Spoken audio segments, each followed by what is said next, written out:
Hello everyone, in this video we are going to see how we can do set intersection operation in Python. So what is that? Set intersection refers to the operation of finding the common elements between two or more sets. It returns a new set that contains only the elements that are present in all the input sets.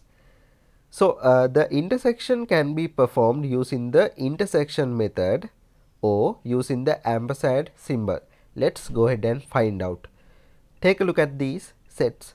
Here we got 1 in the first set and also 1 in the second set. That means 1 is common for both of these set, and also 3 is present and also 5 is present in both sets.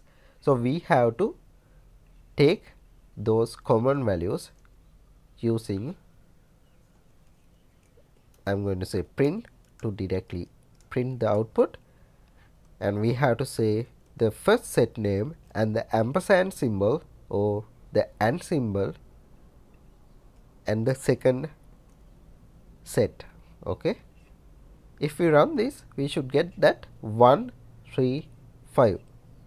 Okay, as I told you, there's another way, which is firstly say the first set name and call the intersection method of it and provide the second set. Okay, now let's run this and we will receive the same output. As you can see, that's how we can perform intersection operation of sets. Alright, I hope this video helps. If this video helps, please subscribe. Thank you.